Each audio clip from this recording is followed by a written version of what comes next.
deep dive into the Zootopia films with Mitch from ImagineeringDisney.com on this episode of the Movies Past and Present podcast.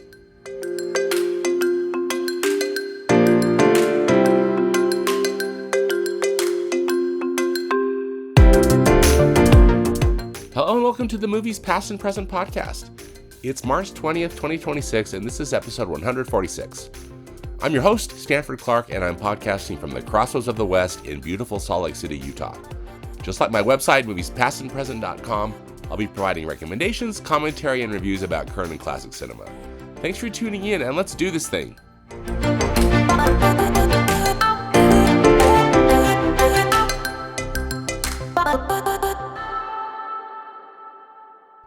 Walt Disney Animation Studios film Zootopia 2, which was released last November 2025, has recently become the most successful animated film at the box office in history.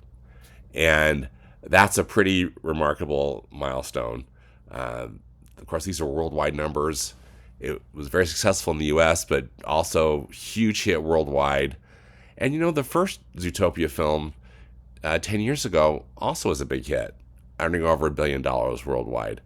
I'm joined on the podcast today by my good friend Mitch from ImagineeringDisney.com, and we try to analyze this. Mitch and I have an interesting history with the first Zootopia film, which we'll talk about, and then also Mitch and I try to process why we think these films were so popular, and also just our general reviews and thoughts about these two films. So, you know, Zootopia 2 was nominated for the Academy Award for Best Animated Film, and it lost to K-Pop Demon Hunters.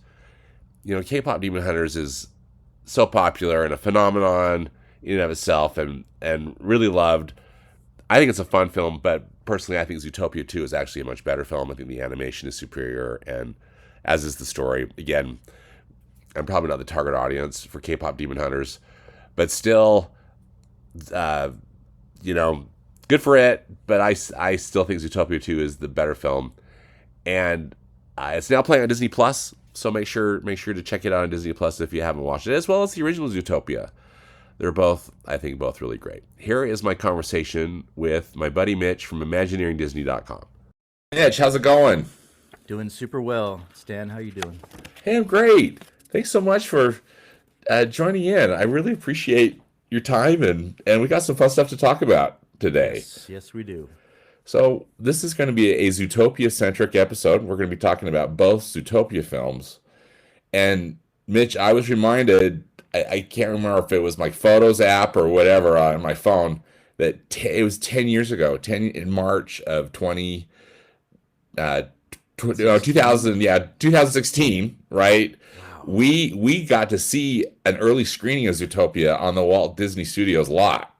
Yeah, at the animation building. And exactly in the Disney animation building, the Roy Disney animation building. And dude, how did we pull that off? I don't know. I believe you had the connection, and you were invited, and you invited me. Yeah. And we flew down there just for that, and it was the coolest thing. It was. We had a really fantastic afternoon. I believe it was my buddy Mark Vibert at Animation Fascination, yes, who got us a critic screening to it, and you know, was able to get both of us in, and it was amazing. So we went to the screening, and so, you know, those of you who are familiar with the Walt Disney Studio lot, the animation building is across the street. I mean, it's all part of the same, you know, studio complex. But did we park across? I think we parked. So the beauty of it was they had us park at the Zorro lot, which is, yes, that's right. The back lot. That was the beauty of it. So we had to go to the actual Disney Animation Studios first, and we had to park there. And we had to cross the street. Yeah, and there was no like time that we had to wait to arrive, so we got there early, and we snuck around. We did. We didn't do anything bad, but we went everywhere. And it was when they first kind of remodeled the Walt Disney's office from when he was alive at the old animation building, and so we snuck around. We didn't know exactly where it was, but you had a better idea than I did, because for years and years and years since he died, it was just kind of locked up and Right. full of clutter and just not really touched by anybody. And then I'm guessing Becky Klein and her archives group went in there and restored it to kind of its original state. Restored, like brought in some of the old props and stuff, cleaned it up, and then made it presentable for tours, like private tours. Now, you and I found, pardon me, you and I eventually found it, but it was locked and nobody was in there. And we looked through the window, and then I think well, okay, we did that. We were bummed that we couldn't go in, and then on our way over to animation, the newer animation building for the screening, we ran into one of my former coworkers from Walt Disney World. Oh, that's right. She she was there on the lot because her husband was doing some filming, I believe, and they were doing stuff in the actual Walt Disney office. And so they were like, "Come with us, and we'll show you the office. We'll get you in." And we're like, "Well, we have the screening, and we had this conflict, so we ended up going to the screening instead." But Stan, I believe that you returned later on, yeah, in the coming years or whenever, and visited the office. Is that I right? did. I visited the office through a D23 tour, which I'm hoping that we can. They're still running those, and I'm hoping that you and Lily and I can go do that Oh, I would love that. Yeah. one of these times. 'Cause that restored office is really something. Although I love just walking down the hall where we were, and they've just got all this great art and and a lot of photographs and stuff up. And there was this really wonderful picture of Walt that they had. Remember that giant print that they had put up in the stairwell of Yeah. Walt on a big on a he's on a camera. There's some equipment or something, but it's the coolest picture of Walt, and just being able to go there and hang out with you was really a cool And experience. and just knowing the history of that building and the buildings Yeah, around it. You had across the street, just across the walkway, you've got the ink and paint department. You've got so much stuff that happened when Walt was making all these old films, right? And we were just walking those like sacred halls where Walt walked, and it was just fun to do that. Now, sadly, in the Michael Eisner era, I think it's sad anyway. He moved everybody, all the animation people, out of that building and yeah. put like I don't know, just made it an office building, and they were They're tearing it down. production offices, I think, and Yeah, a different, yeah, which is still kind of cool that they do some level of production in there, but it's no longer like used for animation production, at least not for animators to draw and stuff like they used to. However, the new building, newer building, I mean, we say new building, it's been around, what, 30 years or something. yeah. It's been around a while. And you may know what it looks like from the outside, where it has the Sorcerer Mickey, the Sorcerer's Apprentice hat, right? The Yeah, actually it's the sorcerer's hat. It's not actually Mickey's hat. They call it the sorcerer Mickey hat. Anyway, the sorcerer from Fantasia, the tall blue hat with the stars and the moon symbols on it, and then kind of that cool architecture. It's a very fun building, and so they really got an upgrade in so many different ways. But it was also very sad for the animation department to have to evacuate their playground, right? yeah. I really think that's a bummer too that they had to move. Although I guess this building, and I think if I'm not mistaken, Mitch, the new this new animation building across the street was basically made with the money from the Lion King. The Lion King Yes. was such a monster hit, and then they just they decided because like they were. I think that during the Eisner era they were completely kicked out of the original building, and weren't they like working in some warehouse like in Glendale Yeah, or they were something? rented some industrial space or something. Yeah. And if you watch the film, the documentary, which I think is wonderful, called "Waking Sleeping Beauty," Yes. and I think Yeah. I probably suggested that more than one time on this That's such a must podcast. watch for any. Yeah, I agree.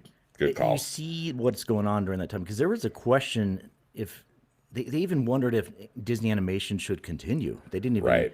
like Can you Eisner and even the new imagine? group came in, Yeah. and Eisner ended up doing a lot of really great things, and they ended up doing a lot of really great animation. But until then, they were still kind of not sure if they should continue on with that part of the company, which is unimaginable now. It is unimaginable, given that, animation is the lifeblood of the Walt Disney Studios, I mean, it's Oh what yeah, started it, and yeah. and And didn't thankfully, Walt's nephew, Roy, was involved yes, with that and kept, I think, as we learned about that in that documentary, right? It was just, it really Roy kept it had a big alive. part of it, Yeah. absolutely. Um, That's and why they then named that building after him, too, ultimately. yeah, he was a big Yeah. part of that, and thankfully for all of us animation fans, he did that. So they ended up going into some really successful animated features in the first few years that Eisner was there. We're talking like late '80s. They did Little Mermaid, Beauty and the Beast, Aladdin, Lion King. These Lion were King, yeah. huge. As everybody knows, they were massive box office hits, and it kind of put life back into animation, and it's still going strong today. And there were a couple of other things that happened since then that helped the animation, the kind of invention of computer generated imagery, and we're going to talk about that a little bit today with Zootopia and Zootopia 2. But really, that was one of the key milestones in animation, was when Eisner and Katzenberg and those guys came in and allowed the animation department, those creative geniuses, to do Lion King, for example, and really just it changed everything. Yeah. Yeah, it really did, and there we were walking in the halls where all these amazing artists worked when we got to go see Zootopia in the screening room. We didn't really get. They were very controlling about the areas we could go in the building once we got Yes. inside. But still, it was really cool for me just to be in the building. Oh yeah, definitely. And we didn't really see anything particularly interesting, though, did we? When we We walked saw in the more building? more of the interesting stuff we saw at the Disney side. So the Disney Studios Yeah, well, lot had basically no. our added tour. That Yeah, our additional. We Yeah. we helped ourselves to like all the different buildings we wanted to go in, and there was nobody no really. one was there. Yeah, And I think again, we weren't doing anything bad other than we were looking around, Yeah, exactly. The and we were archive- driving around too, didn't we? Drive Yeah, we around were. some stuff in our rental car. Yeah, Yep, exactly. And the animation building, and by design, it kind of has that one main entrance, and you got to show the badge and everything. So there's not, even though you're on the campus, there's kind of just that one big building that they can really kind of lock down for everybody. Nobody can really go past the main lobby if you don't have credentials.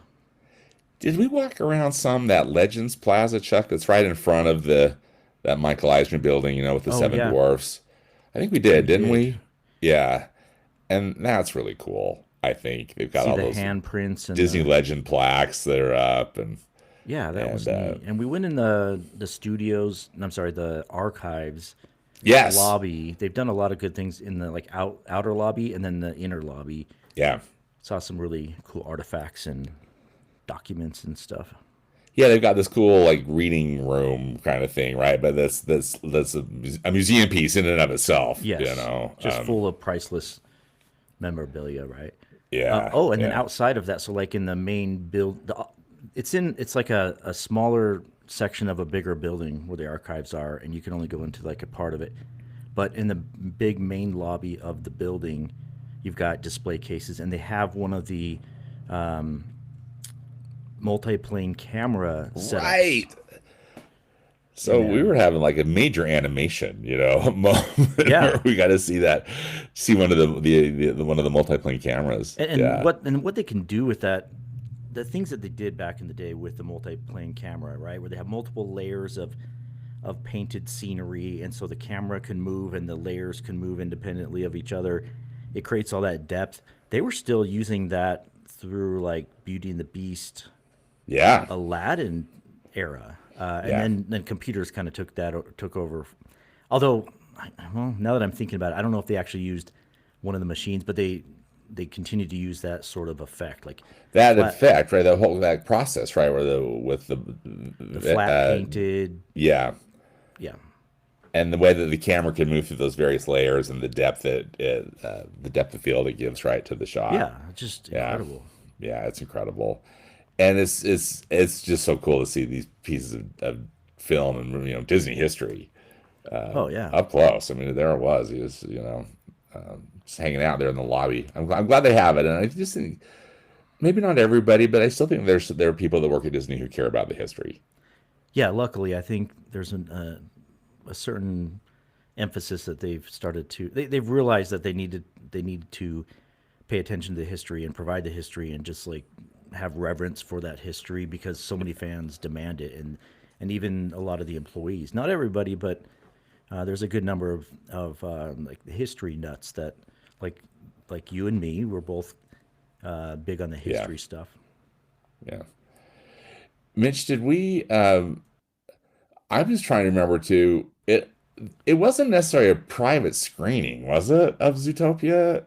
Or there were some other weren't there some other people there? Or but it seemed like it wasn't Small really group. full. It was a small No, group. If there were others, there were probably some others in there in the theater. I think there were a few like media people, like or Yeah, bloggers or animation. I don't know, right. journalists or whatever. No one. I don't think there wasn't anyone really from Disney in the room with us, right? I I don't don't think. remember. No, I don't think I so. don't remember, and I don't remember them really talking to us or anything. They were just, we had to check in, and they gave us the badge, and then they were just controlling our movement through the building. Yeah, yeah. There wasn't a lot of fanfare at all, but just being there was really cool. So the screening room and the screening room, it's there on the main floor of the Disney Animation Building.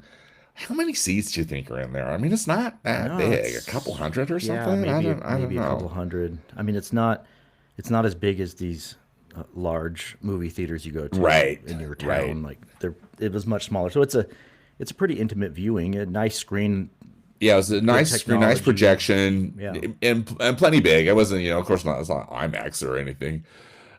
As I recall, too, the ceiling had like a neon Mickey Oh, Mouse. really? Yeah, do you remember that? I don't. I could be wrong. I could be wrong, Mitch, but I think that it was subtle. It wasn't like obnoxious, but You I remember remember better thinking than that I was do. kind of I'm sure cool. you're right. I just remember the whole thing being so, to use the word magical. Like every part of it was just Yeah, neat, right? yeah. It really was neat. And again, it was cool to see this film in the building where it was made. That's one of the things I remember thinking. That That was really cool.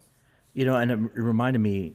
You and I and Lily, the three of us, have been to Pixar Yeah, animation studios a couple of times, and one time I went prior to knowing you, Stan. I went with another animation friend, and they were making Ratatouille, and they brought us into a screening room, and they gave us like 16 minutes or something of the film, the finished film, just the part where I don't know. It was just a really neat part. I don't remember exactly what we saw, but just sitting there knowing that it was made in the building that you're watching yeah, was there's something pretty exactly. cool There's about that. something really cool about that. Yeah, again, special in like the best sense of the word. Just one of those experiences again where I just kind of like I kind of pinch myself like I can't believe I can't believe I'm doing this. Uh, all right, so we saw the film. We saw the original Zootopia there. Um, what do you remember what your thoughts were about it? And I guess then and what are your thoughts about the original Zootopia now, Mitch? Is it a film you like? Yeah. Remind me what you thought what you thought of it. Well, your listeners know that most of the people on this podcast are very discerning. They're critical of the films that we talk about, right? Yeah. So we have high expectations, and I loved it. I got to say, I thought it was really fantastic. And I'll tell you a couple of things that went through my mind at the time. When they first announced it, it was received pretty well from the fan base. Like we're talking about the kind of the animation grown ups, people who have studied the animation and watched it and know the history and everything, that crowd, that kind of D23 crowd, was very excited for it.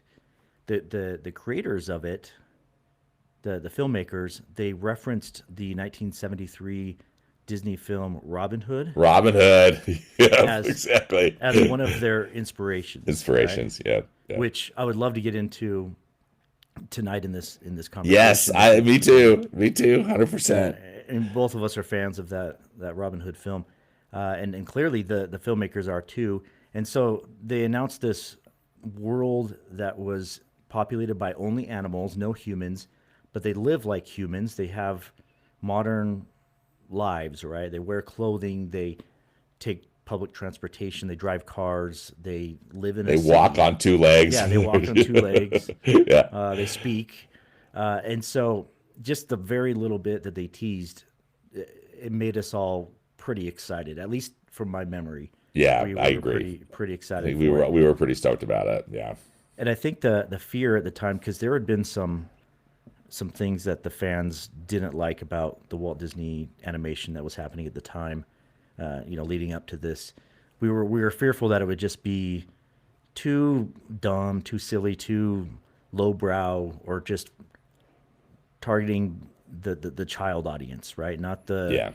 And we had kind of expected that the Pixar model where the whole family, young and old, and the grandparents and the little kids, everybody will appreciate the film because it's going to really speak to everyone. So everybody kind of crossed their fingers that Zootopia would fall into that, and I think it did in a lot of ways.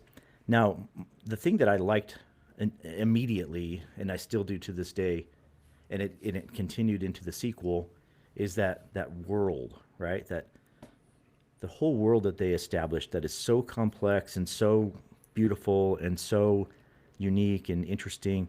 You've got this metropolis that's built by animals for animals. You've got it divided up into different kind of habitats or ecosystems where you've got, the cold weather and the desert and the jungle and all the different kind of sections divided by these weather walls, they call them. And then you can travel between them with riding monorails or whatever. So the whole sort of concept of this metropolis is mind blowing. Like it's so ambitious, and they executed beautifully, I thought.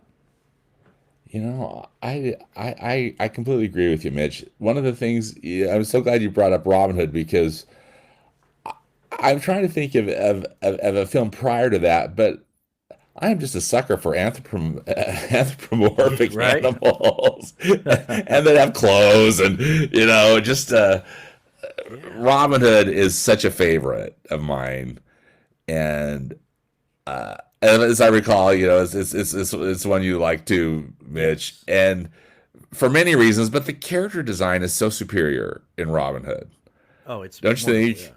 yeah. Yeah. They still had the Walt's Nine Old Men. Walt had passed Yeah. at that point, but they still had all that talent, and the animation is unreal. I mean, these are the guys who had just come off of films like 101 Dalmatians and Jungle Book and some of those that were just so masterfully drawn and animated and with such emotion and everything.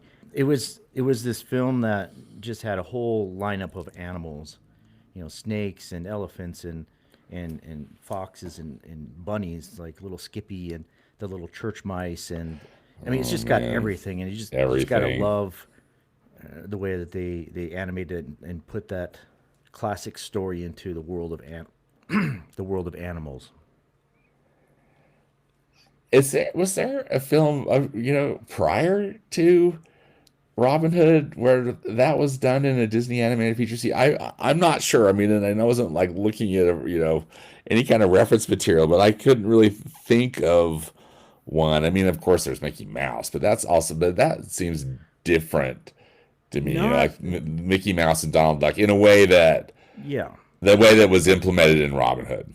not to the level of Robin Hood. You've got like the characters in Pinocchio who, Oh yeah, good point. you Yeah, Honest John and yeah, yeah.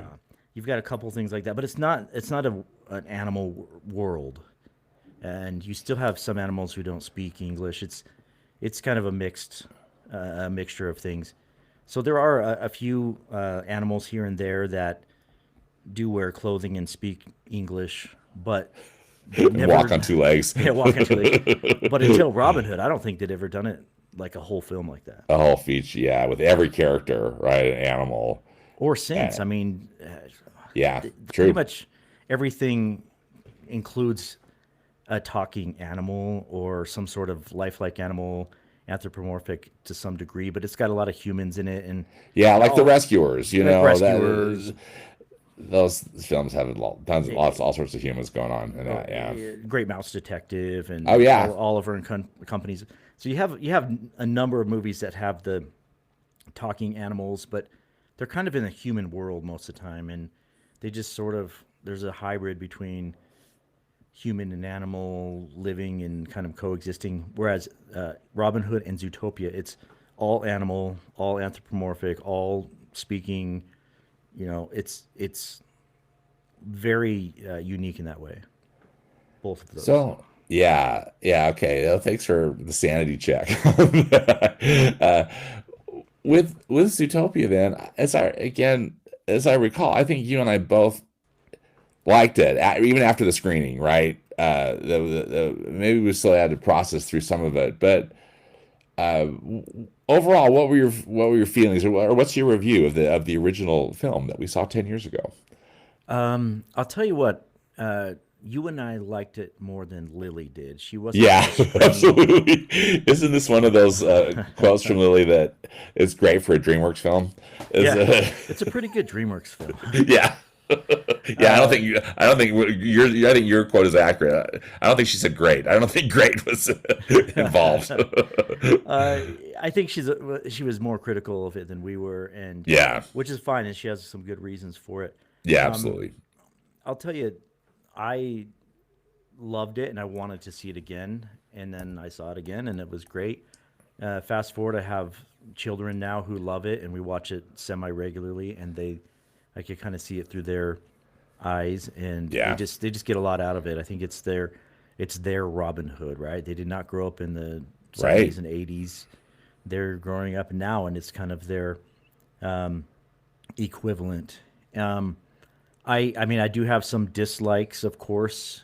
Some things that were kind of maybe a little more annoying. It was a little bit more pop culture centered than I generally like. I mean, I think you and I both grew up with mostly period pieces. Like the animation that we watched was all kind of in the distant past. It didn't take place in And modern yet day. timeless, right? Like you Timeless. yeah. And so you've got kind of that, and I think people of our generation, I grew up, in the '80s, and now, fast forward, and we're much older now. It's sometimes hard for our generation to look at something that's very, how would you call it, like pop culture-y, right? Just full Yeah. of pop culture references. References. Yeah. And we saw that the only time we really kind of saw that, well, we saw little bits and pieces here and there, but in Aladdin, which is a great film, but you've got the genie who they just let Robin Williams loose, right? He just goes crazy, and it's hilarious and it's funny, and the people were just in tears in the theaters. I remember as a kid, just my whole family loving the jokes and everything. Not all those jokes aged very well. They were No. very specific to the early '90s or the late '80s. Right. Exactly. And in fact, and maybe we had talked about this, Mitch, but I think the more recent, both like DVD or Blu-ray releases of Aladdin, and I don't know if it's on Disney Plus, but they have like this interpretation track. I mean, like there's like a 5-minute thing, like we're gonna explain these jokes to you. We're gonna tell the children who Arsenio Hall is. And Exactly. Rodney And- Dangerfield. And William Buckley and all these different. Exactly. So anyway, but yeah, you do bring up a good point. So in a way, I mean, Zootopia is filled with a lot of references, but it also seems like it's just more like based on our current life, like modern life, right? Yeah. But are there? I'm sure there are some specific jokes or gags in there that are, very timely, it's right? very To our day, to our day. yeah, and that's I think Maybe time will timely isn't the tell. word, but based in our time. Yeah, very contemporary. Yeah, It's contemporary. very pun centric, like full of puns, right? Oh, that's And exactly these it's animal just like puns and stuff. an incredible number of puns, and they show like there's like the character on the street selling bootleg DVDs, and it's all like these different, you know what I'm talking about? Yes, The like exactly. stuff like that, right? Like Tangled and all whatever. They Other have ones. like change all the titles to be and a lot of the characters as well, and maybe those won't age super well, but I don't know if the audiences will care. 'Cause I don't know how many kids these days really even care about um, the the things that go over their head in Aladdin. Maybe they just overlook it. I don't know. But Yeah. you've got these like Urban Outfitters is Urban Snoutfitters, Oh, right. and Barnes and Noble is Barnes and Noble, like it barn like barn animal. Yeah. Yeah. They've got all those little, yeah, good call. Like the puns, the wordplay, right, of current things that we know in our lives Yeah, and the that are, movies they reference like Hamilton, but it's ham like a pig, yeah. Hamilton, and the Pandalorian like the Mandalorian, and Floatsin instead of Frozen, and Wrangled instead of Tangled, that kind of thing, right? Yeah. And Squeal of Fortune instead of Wheel of Fortune. So those are fun and nice little Easter eggs, and people get a kick out of it. I'm guessing maybe half of those will age poorly. Right. I don't know, but that said, I am not the audience that they were going after with some of these kind of very contemporary pop culture references and stuff. They clearly weren't thinking about me, 45-year-old middle aged man working in an office. Like they were thinking about the younger audience and the I don't know the masses, I guess. So Yeah. I could overlook that, and in maybe 20 years from now, it will look back and be kind of embarrassed by those things. But I don't know, maybe not. Maybe not. And maybe, again, it's just like one of those things. It's like a snapshot of a time period, right? That, you're like, oh, yeah, like those were funny in like the And 2010s or yeah, whatever, yeah, yeah, it'll be interesting to see how it does age. But I remember this from the first time I saw it, and then every time I've watched it since, I was amazed because Zootopia, the film, has got some kind of heavy topics that they yes, decide to tackle in a somewhat light and comedic way, yet they address it. And big I time. thought that they were successful with that, and that they're not hitting you over the head, You've got with the social, segregation, discrimination, yeah, prejudice, interracial, like everything. Like it covers a everything. lot. It covers a lot, and but I thought that, and I don't know, we can attribute it to the screenwriter, to Jared Bush, Yeah, yeah, who he's is great. running Disney Animation right now, and it was Oh, is also he? heavily, yeah, Oh, he cool. he he's the chief creative officer now Oh, that's of right. Walt Disney Yeah. Animation Studios, and he seems to have a pretty good touch, I think, on many things. But anyway, it'll be interesting to see how that pans out over time. But I thought what they did with Zootopia was a bit audacious, but also Yes. successful. Successful in a way that didn't. They weren't trying to push any sort of agenda or like hit you over the head with politics or anything like that. It was a very ambitious kind of difficult task, but they pulled it off beautifully. The film is ambitious like in every way, right? Visually, Yes. it's very complex with the cast Yeah, and the just complex, just the amount of sets that they had to build and create for different it, and animals and yeah, and all the animals, and backstories. yeah, yeah, And so to introduce these other heavier themes and to put them in front of audiences made up of children and their parents and even older people, and to pull it off the way they did, I don't know anybody who was annoyed by the way they handled those I don't think topics. so either. I don't think I've talked to And that's anybody who that's was annoyed, tough to which is do these days. amazing. Yeah, that somebody, yeah, it seems like exactly, tough to do, and so many critics, on everything. Uh, Chuck, oh, sorry, Mitch. One of the things too that I thought was kind of on the same vein, like it reminded me of. So you remember the movie Happy Feet, and that was not a Disney film, Yes. right?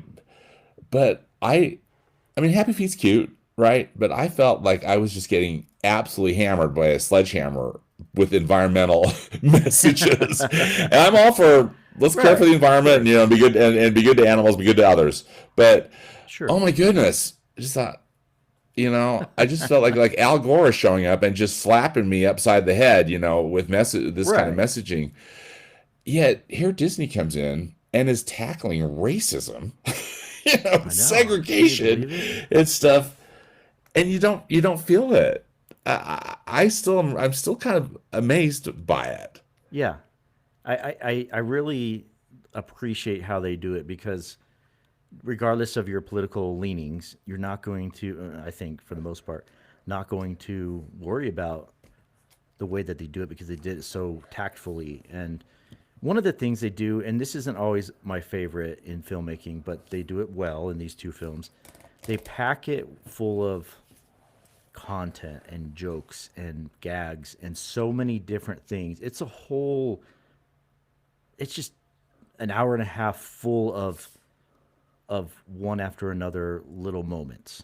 And so when they do give us moments that are heavier or with some sort of kind of like substance, some sort of topic that's a little iffy or a little hard to talk about, I think they were able to package it in with all the other stuff in a way that, we're not feeling overwhelmed by one single motif, right? Yeah, yeah. Mitch, what did you think of the characters in Zootopia? I guess we can talk about Nick and Judy Yeah. as the main characters, and yeah, just what was your take on them? What do you think of the character Oh, design? What do you think of the fantastic. voice talent, etc.? The voice talent is unreal. They have so many, and this isn't always, this doesn't always make for a good film. You see that with some of the other studios where they'll get It's 15 like A-listers and then it's stunt just, casting. yeah. You've got this great initial lineup for the first film, and then they added to it another like huge amount of talent to the voice. So the voice actors are phenomenal. Jennifer Goodwin as Judy Yeah, Hopps and Jason Bateman. I always like Jason Bateman's work yeah, me as Nick too. Wilde. He pulled it off. Just that character is great. I love the kind of odd couple sort of buddy cop film where he's uh, Nick Wilde is this fox who's very foxy, right? He's just out to he's looking out for himself and he's doing things a little bit sketchy everywhere he goes. He's trying to kind of swindle his way through life. Yeah, And then you've got the Judy Hopps, the bunny who has no business being a police officer, who wants to follow all the rules and wants to bring order to the community, et cetera, et cetera. And you stick them together, and it's just there's so much conflict, and but at the same time they kind of really grow to appreciate each other. So wonderful casting with the two leads. You've got Jenny Slate, who I love, yeah, like in Parks and Recreation. yes. Bonnie Hunt as the Bonnie Hopps, the mother of Judy Hopps. Judy's mom. Yeah, The mom and dad, the mom and dad bunnies are hilarious. Like they they're just so have, fantastic. Is it Don Lake who plays the dad too? yeah, I think Anyway, so. yeah, they're so great. They just have like the funniest little one-liners, and we don't see too much of them. Like Judy will is like saying goodbye to them when she goes to the big city, and then she'll call them. But there's not a lot of them. But when we do see them, it's great. So the fact that you have this film just sprinkled with all of these little characters that you just see for a moment, little cameos, like the dad, Judy Hopps' dad, when they're on the phone, he says something like, "You can be right or you can be happy." Right? They're trying to convince her not to be a police officer, not to be like just live a simple, boring life as a bunny in Right. the country.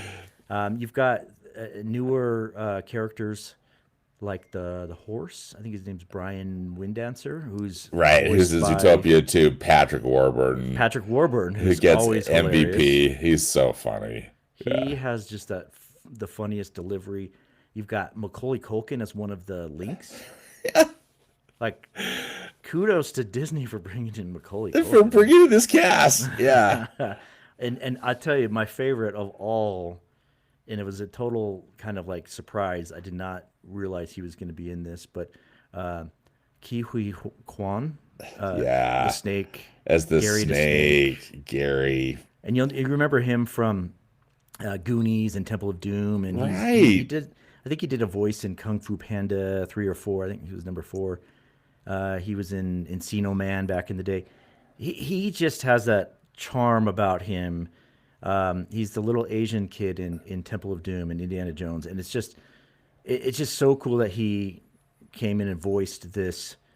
Well, we thought it was a villain. I don't mean to introduce any spoilers to this. No, it's all good. This is spoiler full. We're good. Full of spoilers. Well, yeah.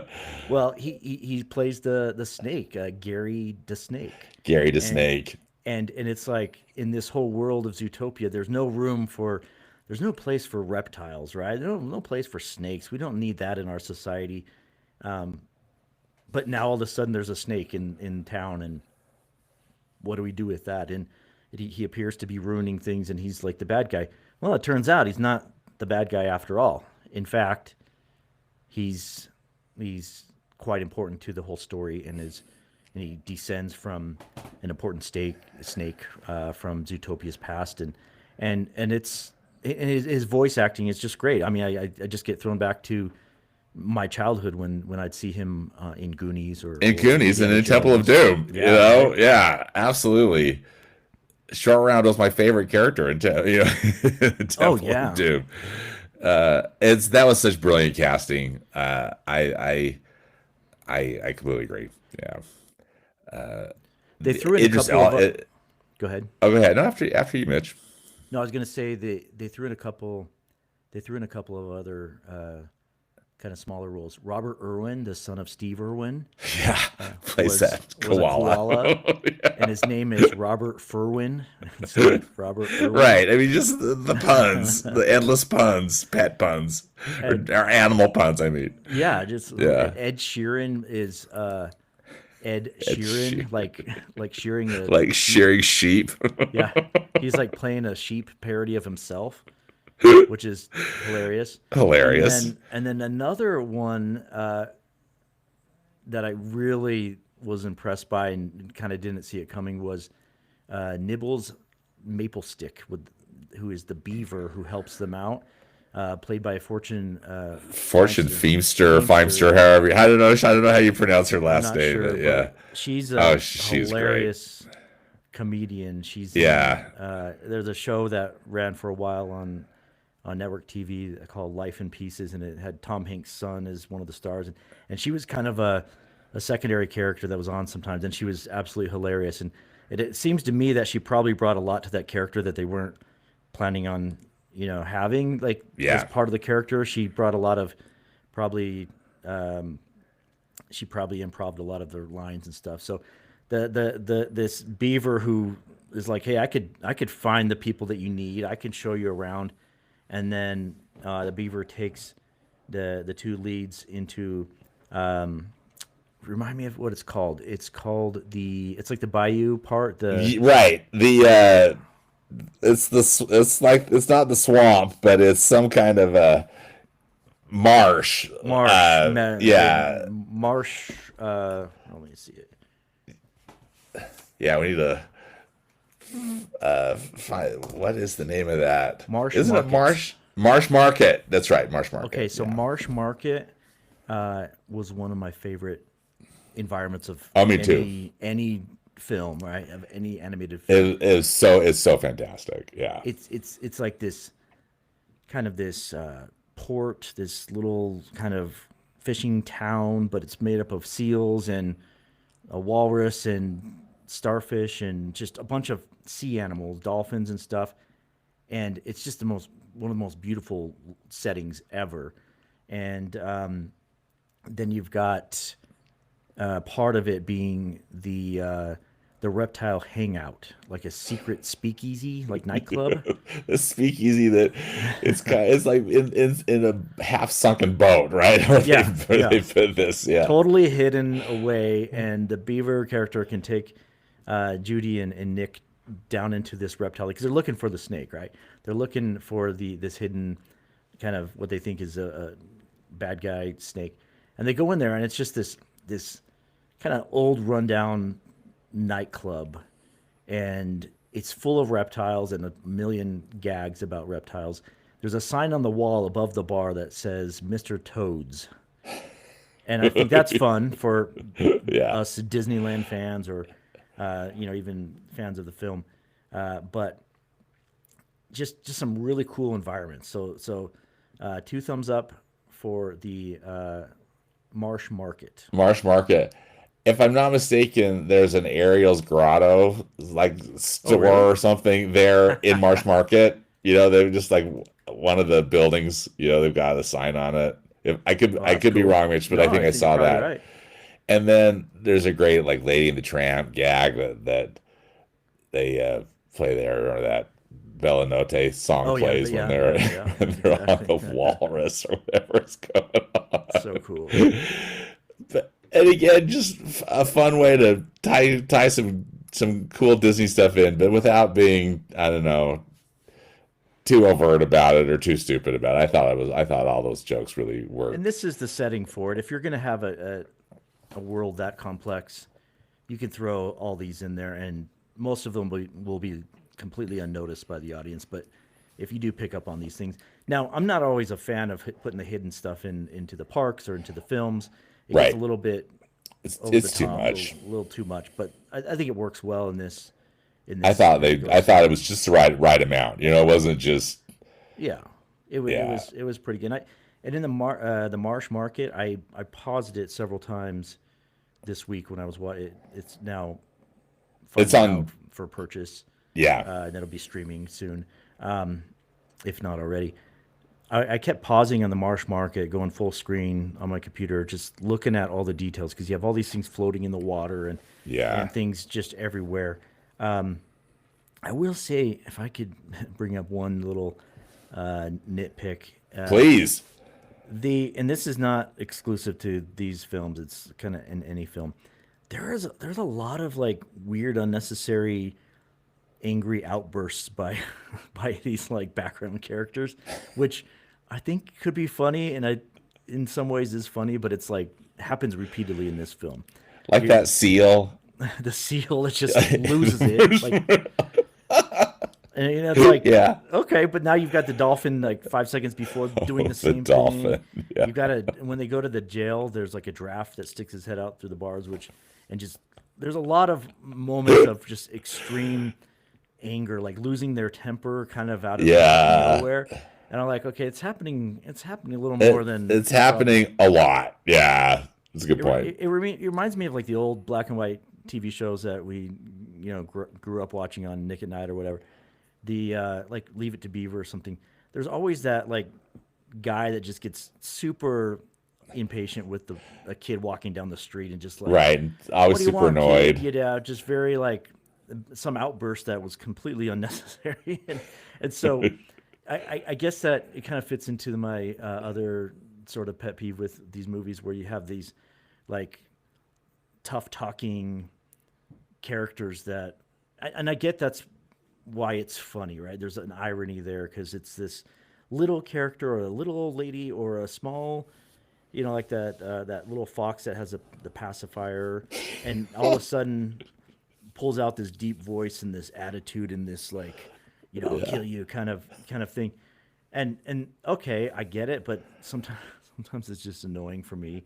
Yeah. And here I am, a grumpy old guy, just nitpicking. But No, it's good. It's you've got a lot of that going on where it's like, hey, what you doing here? Like, I was walking here, kind of thing, and it just like, okay, I guess I'll give it a pass because they are in a big city and it's a metropolis and there are a bunch of different kinds of personalities. Yeah. That's fine, but there's a lot of it in this film. It's true. There's a lot of it. Like all these like angry New Yorkers, like all these really Yeah. aggressive, angry big city people.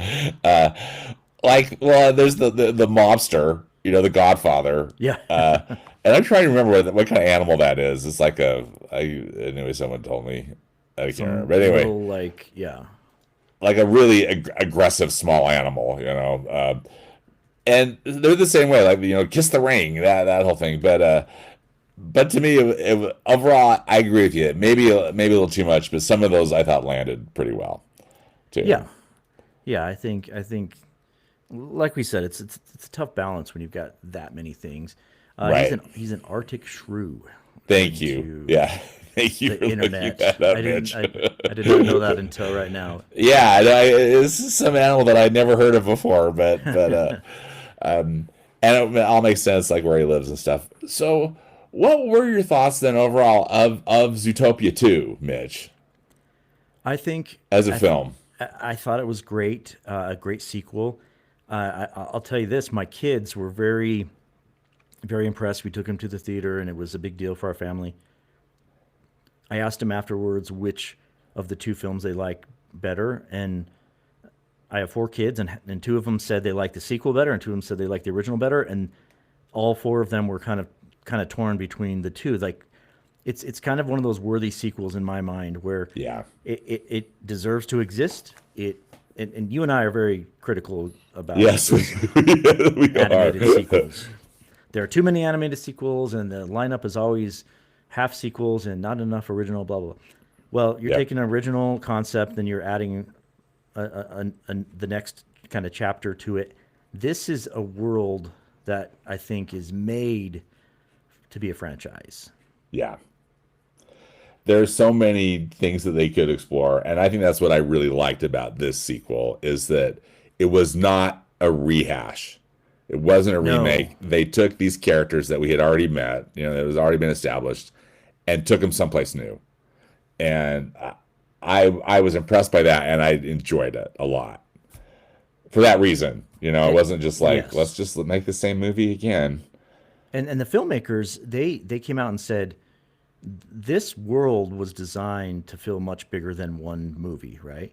We Yeah. saw one tiny example of what one set of characters did, but there's a big city out there. There's a whole nother, and the fact that we got to see new parts of the city that we never saw in the first one. Just imagine Zootopia 3 is going to have even more places and kind of habitats, and it's really endless. Now, I think you and I never want any franchise to go on forever because it just, it's too much.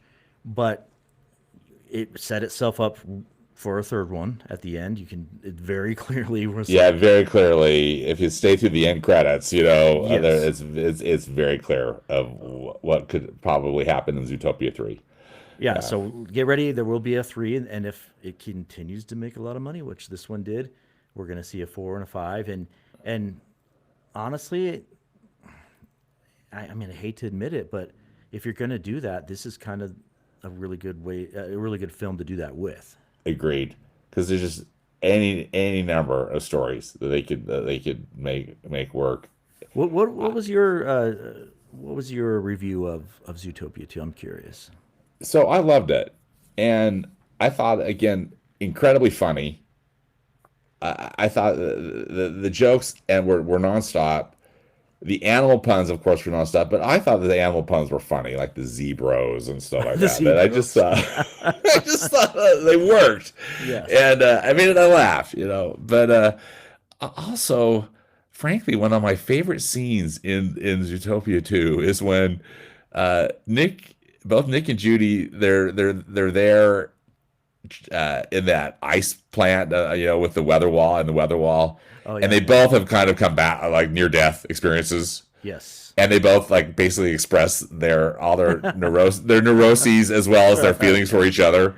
Uh-huh. Uh, I thought it was just brilliant, and again, it's one of those things that I think kids are probably going to enjoy, but adults I think are really probably enjoyed it even more than the kids. Just because Yeah. you could see a lot of just like kind of adult behavior, and just also just again all the thought processes and stuff, and the complications of relationships, all the different things. I thought it was so expertly done.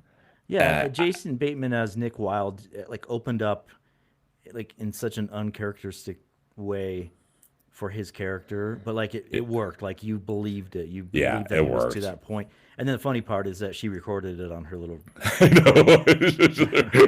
her little recording It's, device. yeah, it's really great. The as you mentioned, the Fortune Feimster character, she's so funny.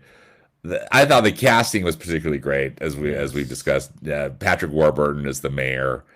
Uh, you know, you say justice is dead, I say nay. I mean, come on. He's like this action hero.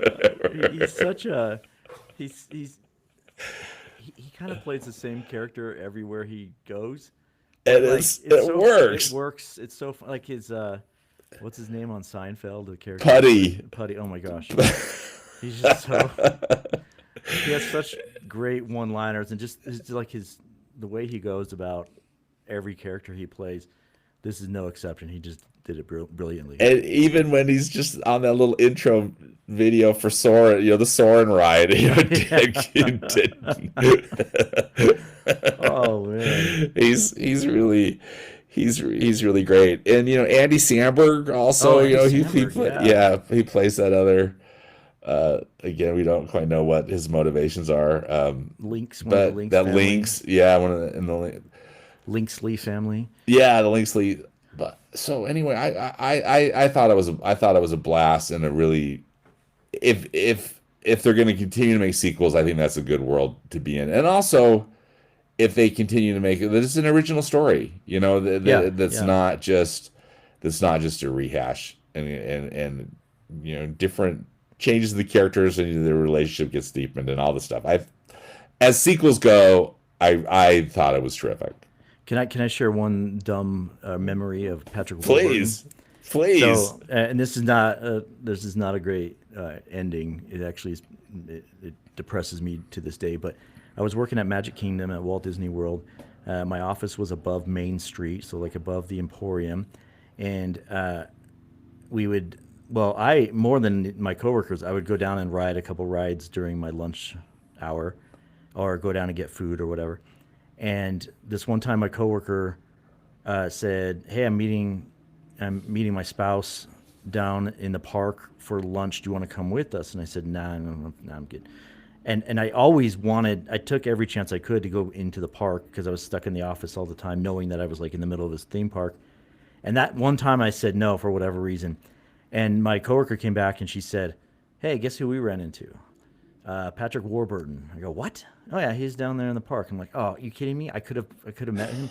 "Oh yeah, Oh, he was hilarious." oh, dang, I'm like, "Oh man, I Mitch. should go down and look for him." I should go. Seriously, go search the park. Never met him, and I could have had my little moment hanging out with Meeting Patrick Patrick. Yeah, Warburton. That is a good story. That is sad. I'm sorry about still that. still sad about it. Still hurts up to this day. Yeah, absolutely, absolutely.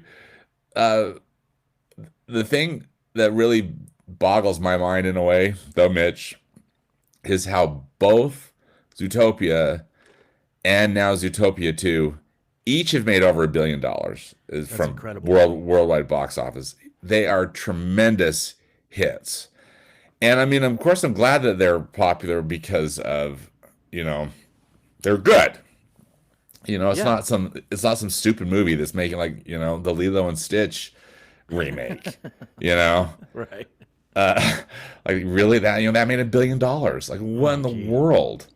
But how anyway, are those live action ones making like huge numbers? I know they make all this money, but why do why do you think these Utopia films are making all this money? I Do you have any theories or anything? What's your I take on it? I have a couple thoughts. I don't know.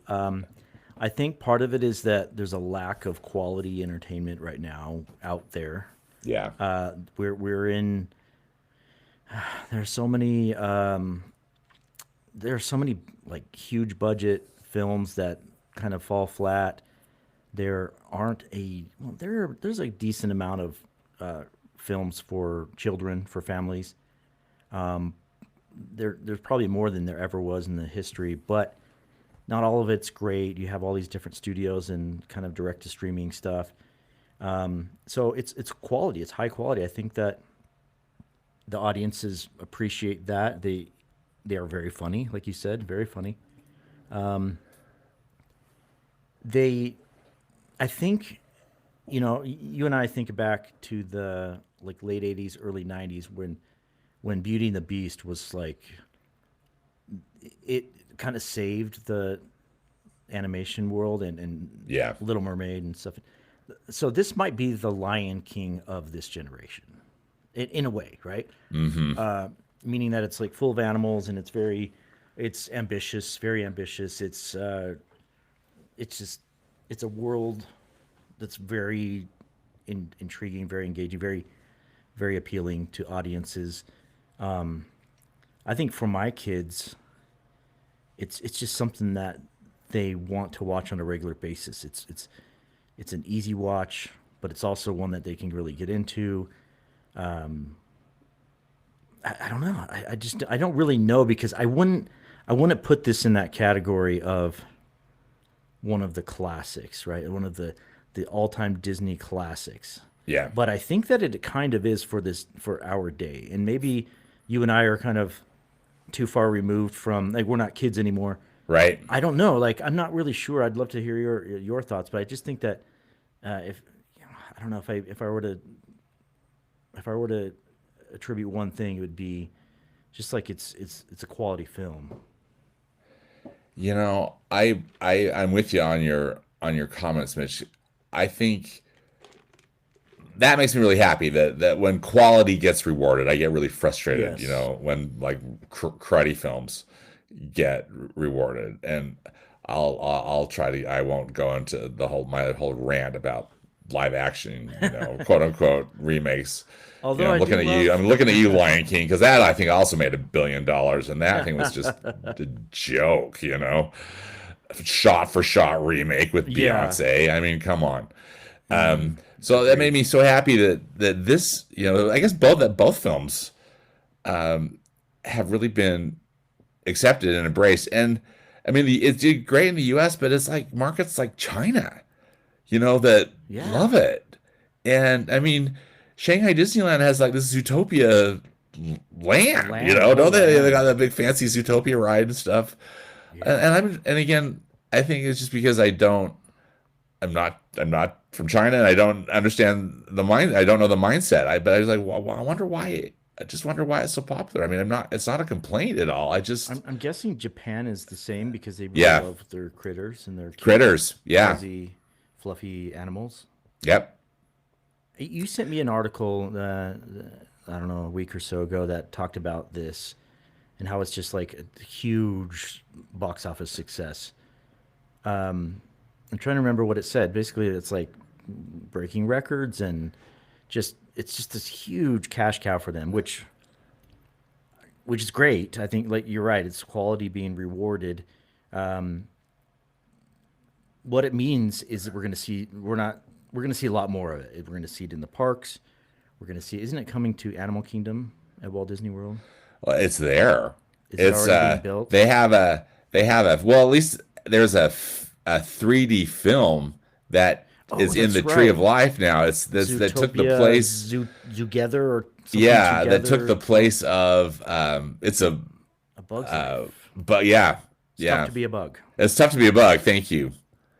That's right. That's right. Okay, so um, yeah, I haven't seen that. Have you seen it yet? Yeah, I saw it when I was there What did you think of that?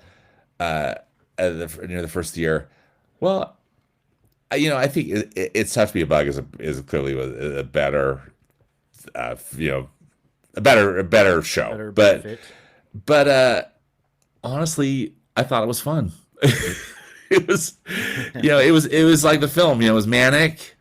Uh, a lot of, I mean, it's like a TV reporter showing all the stuff that's happening on this Zootopia day, on this, this Oh, celebration okay. day, and things go south, and so Nick and Judy have to like come save the day. So it's frenetic, but I thought the animation was good, and again, I like these characters. You know, I like Nick and Judy, and I like all these different, you know, And they've got the animatronic environments. leopard. There's an character. animatronic. I think is it Clawhauser that's the animatronic. He's that cheetah that likes that works at the police station that likes donuts. And then don't So they have like a Judy popping out from the ceiling, or was that? I think you know what? I think you're right. I think there's a Judy that pops kind of upside down, if I'm not mistaken. Yeah, in the place it's of kind of Flick. fast.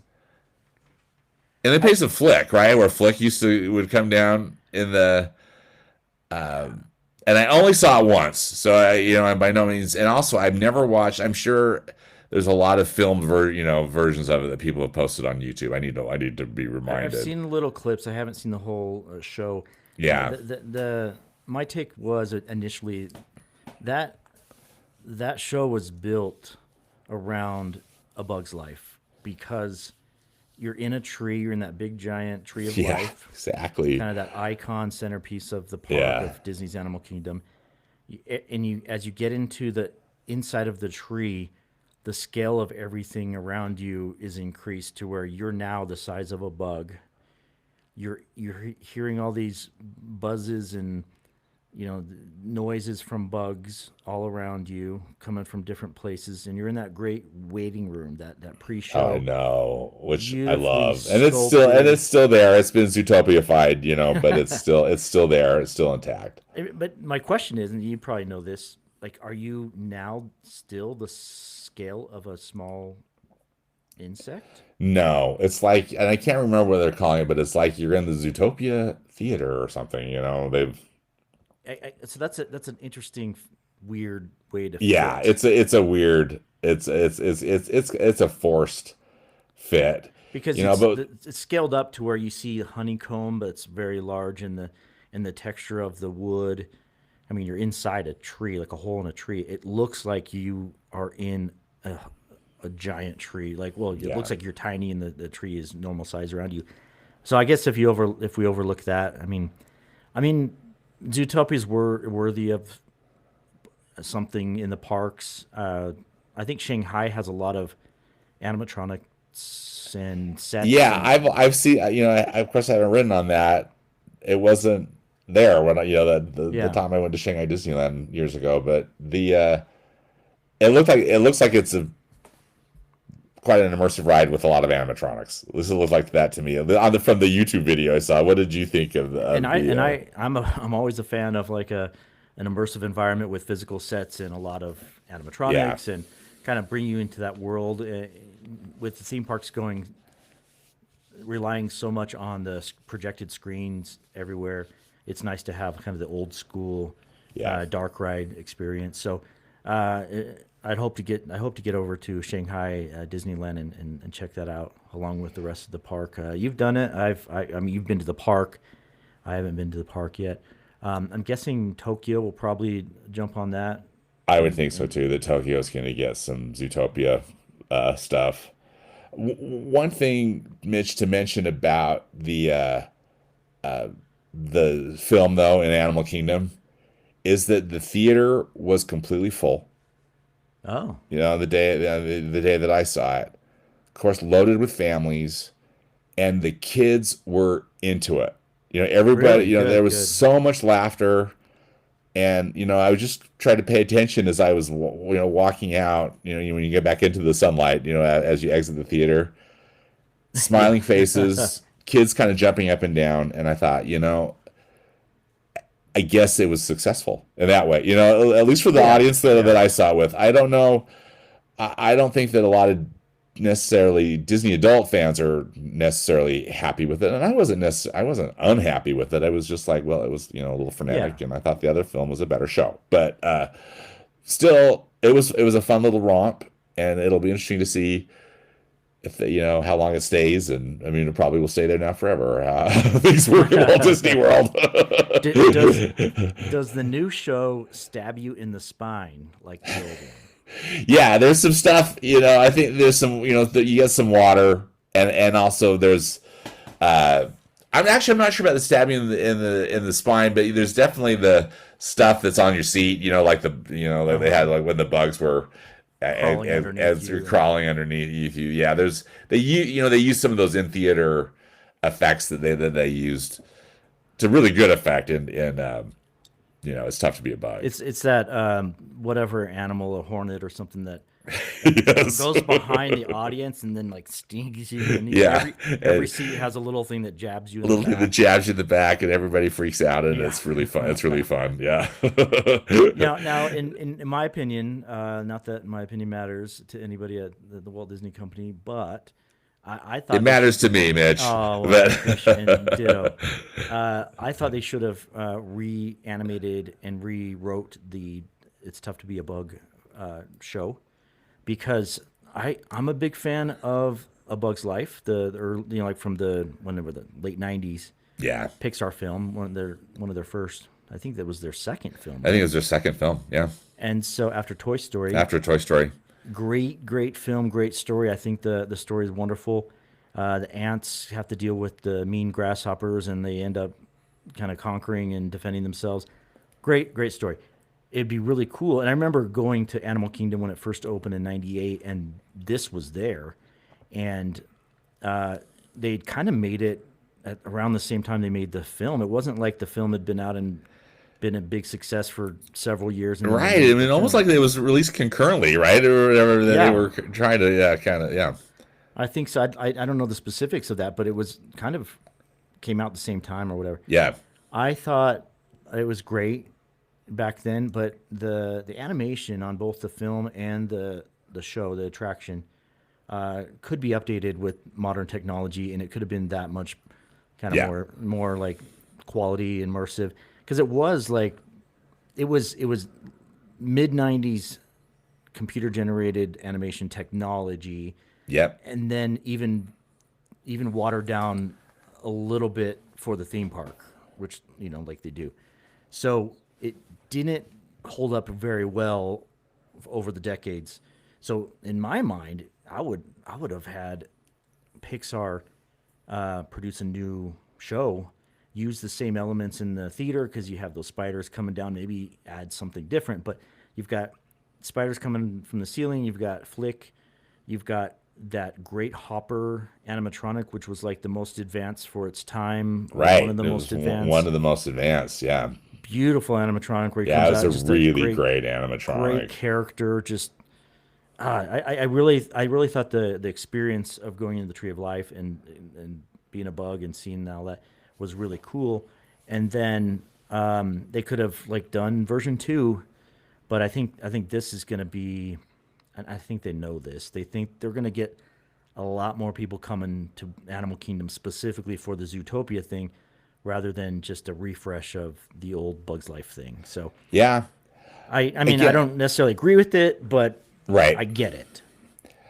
Exactly. And again, sorry to repeat myself, but I can't remember the last time I saw It's Tough to Be a Bug, in Animal Kingdom, but I'd been a few, I've gone to see it a few times when I was Yeah. there. And, there were people in the theater. It wasn't, necessarily empty, but it was amazing to me to be in that theater that was completely full. Yeah, It's just like one where everybody had to move to the left, All the way with down. Yes, all the Don't- cast member just don't leave hammering any everybody. spaces. Yes, the spiel, and and then just to hear the audience reaction. And again, I don't know if it was what the demographics of the audience were, but I could see and hear a lot of kids, and they were having fun. that's a good thing. I like that. Yeah. It's amazing to me, and again, I'm still, sorry again, repeating myself again, but I'm really happy that Zootopia has done as well as it has. I still feel a little baffled by it, but maybe again, it's just kind of a happy thing. It's like the Dodgers winning the World Series 2 times in a row. It's like I can't believe that happened, but I'm really happy that it did. Same here. Amen. We were both Dodgers fans. Yes, exactly. Stan, you especially. It was kind of like a lightning in the bottle sort of thing, and I'm with you. I don't totally understand the phenomenon that it is. I didn't quite understand the phenomenon that was for the Frozen franchise.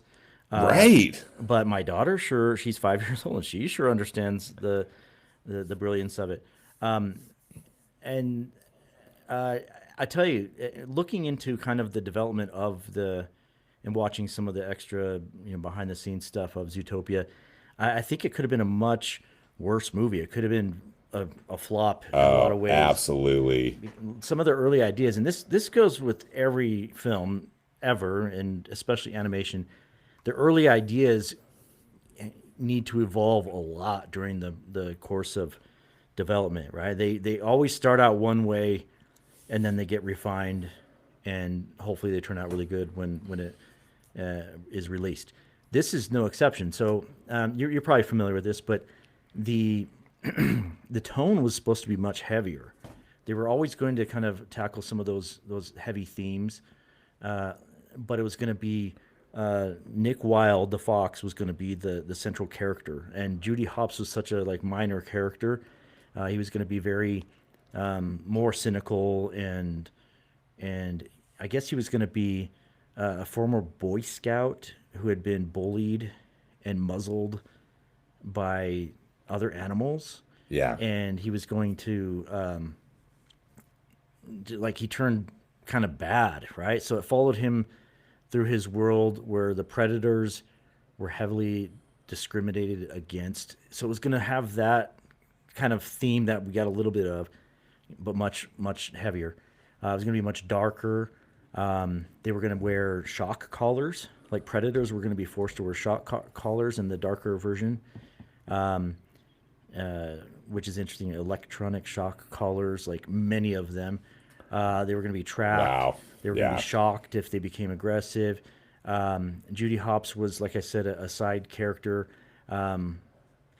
And there's like the emotional arc with Nick. It would have been very different. And I think the tone being that heavy and that dark Yeah. might not Oh, have yeah. made for a successful Disney. It might have been successful, but not like this successful. Not like this successful because even though, as we've discussed, this tackles some challenging topics in its own way, it's a crowd pleaser, right? I mean, Yeah. it's a feel good movie. The bad guys get it in the end, and anyway, yeah. And one of the things they said was that if the predators are oppressed the entire film, why would we even care? Like the audience, why would the audience even want this world to succeed? Why would it would just be like such a depressing kind of thing? We wouldn't be rooting for. I mean, they thought so, all right, and I Yeah. agree. Yeah. So they flipped the story a little bit, and they made Judy the protagonist. The city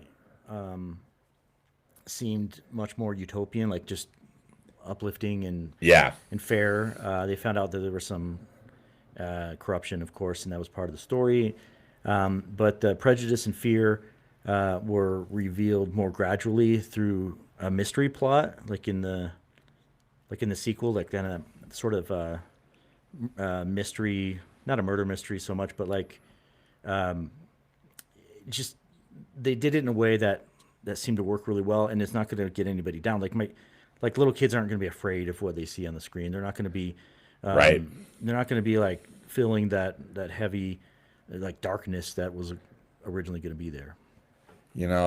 Good moves on Disney's part, right? And I know that, as we both know, that the development of these films goes on for quite a while, right? And they go through all sorts of iterations, and you're happy when they make some good choices because they don't always do. They I'm do looking not. at you. I'm looking at you. Wish that horrible Wish film, Yes. which I hated. Oh, you and me both. But Mitch, I think a couple other things too. I just wanted to address is the I mentioned that I love that scene in Zootopia 2 with Nick and Judy kind of confessing their true feelings about Yeah. both themselves and each other. But I also love that scene near the end where Gary DeSnake, where they actually get into his family home. Yes. I thought that was so expertly done. Just again, everything from the great music that Michael Giacchino, of course, yeah. wrote the soundtrack again, but also just how they animated it. Again, I just think these guys know what they're doing. I mean, they know how to make an emotional scene, but just everything about that I thought was tremendous. What did you think of that No, I sequence? absolutely, I totally agree with it. And I thought, yeah, it was just kind of a good way to wrap up the story Yeah. and give us some closure on everything, and it kind of explained more about the whole city itself and like how it originated and why it was the way it is and like why it's built that way. It was good. It was good to kind of peek into the past, and you've got Gary the Snake and his kind of family ties to everything. It was cool. And then one other thing too, Mitch, just about the global box office, particularly for Zootopia 2. I mean, it is the highest grossing animated film ever of That's any from any studio, which is amazing to me. that is amazing. And again, I'm happy, again happy and surprised. It's like really, but Yes. but also though, I'm happy that it's not like one of the Minion movies or something. I mean, you know what I mean? I don't mean to be a jerk because those Yeah. aren't Yeah. made for me, but Right. still, I like, okay, well, if I guess if it's going to be a film, I'm glad it's Disney and I'm glad it was a good Disney film. Yeah. It's not like Shrek 7 or something. Yes, see, exactly. Exactly. And I'm amazed by it. Just, but I wish I could explain it more, but I'm happy. I'm happy about it. Yeah, that's good news. I think that's positive for the industry and for Disney. And we're always kind of rooting for Disney to kind of get back to where it should be and be successful. And as much as we might want it to do it by old means, right? Do it the old way, or do it how Walt did it, or do it how they did it in the 50s, or whatever our kind of preferences. This is they found a way to make it happen with modern audiences. And as much as it like pains me to even talk about that, because I'm very purist in a lot of ways, as are you. I mean, we've had these conversations for Yeah, years now. yeah, Um, like, okay, they're not gonna reach the audience with certain things that they were able to, I don't know, reach the audiences of 1964, right? So, right. I mean, I hand it to them. I give it to them full credit. Give them full credit for figuring out a franchise, a film, a story that really resonates and is successful and it's critically well received. I think it is, right? I mean, the critics really Yeah, liked yeah. it. I think critics liked it as well, clearly as well as audiences. Yeah, So good for them. And this, even though we have like our little complaints and kind of we're not really too sure why it's this successful. At least it's not some of the real duds that, like you mentioned, the Stitch live action remake. We yeah. that's not the film that you and I want to pay money to see. Um, I don't know. It's good that Disney's in a place that they're at right now because they are actually turning out some pretty good original hits. You know, as just kind of a final question, Mitch, and I know that we've talked about this in some of our animation episodes we've recorded in the past, but what do you think about the future of Walt Disney Animation Studios? How are you feeling about it, you know, today, particularly after the success of Zootopia 2? I feel optimistic. We got a new CEO coming in, uh, Yeah. Josh Tomorrow. I think I don't know a ton about him. I think he's going to be maybe best of both worlds. I think a lot of us are hoping. We know that in the theme park world, he's kind of best of both worlds. He wants to retain some of the things that worked well in the past and some of the nostalgia, but still be kind of forward thinking and just have a good mix. He also, and I'd imagine he's doing this with animation as well, but with theme parks, he's kind of increasing budgets and encouraging bigger thinking, right? Yeah. You've got the Villains Land at Magic Kingdom going in, and he comes in and says, I think it needs to be more grand. It needs to be bigger. Like obviously more expensive, and we'll pay for it. Make it make it better. Like, and I like that. I think that's good because we you and I, it's all too fresh in our minds the Eisner of the like late 90s, early 2000s, Yeah. when Cool. they're kind of they're art directing the artists. They are cheaping out on the part, like Disney California. Disney California Adventure is the first thing that comes to mind. California Adventure 1.0, and Yeah. it also affected animation as well. They're doing Yeah. things that just weren't really working, and Home on the Range, or what these other films that Was just like the low point of low points. Yeah. Right. they went through a real tough time, and a lot of it has to do with management. So I guess that's a long way of answering your short question. No, I appreciate it. I'm optimistic because the level of talent is not lacking. The level of talent is phenomenal. They keep recruiting really, really good talent. The artists, the writers, the voice people, the sound people are really, really good. Along with Pixar, I think the industry is in a good place. I hope that they can be managed by executive management in a way that allows them to be their best. I appreciate your comments, Mitch, and I echo your sentiment. I think the new management coming in there's some really great opportunities here, and fingers crossed that they're going to be able to deliver on some of this stuff. Well, and new management too, as we were talking about earlier, with Jared Bush now being the chief creative officer of Disney, a feature animation, right, Yes. of Walt Disney Animation Studios. He's a writer. He's not an artist. If I'm not mistaken. Yeah, you're right. Yeah. But I think he gets it. But in a contemporary way. So again, we're not probably going to have necessarily classic fairy tales, but if the films are good, if the films are good, if they're not Wish, if they're more again like a film of like Zootopia 2. I mean the next film that's coming from Disney Animation is Hexed. It's an original. Oh yeah, film, yeah. Coming out and I don't know who the writers are on it.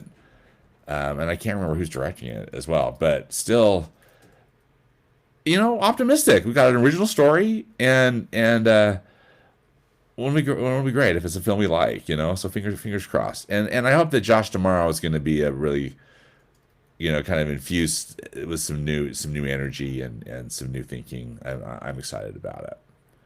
Yeah, I think we'll see. I think we've gone through so many painful years over the last 2-3 decades. I think the decade we're in right now is actually quite good, and I think it'll continue to be good. I would only hope. Yeah, I hope so too. Well, this has been so much fun, Mitch. Thank you again for taking the time, and I can't wait for our next discussion. Anytime.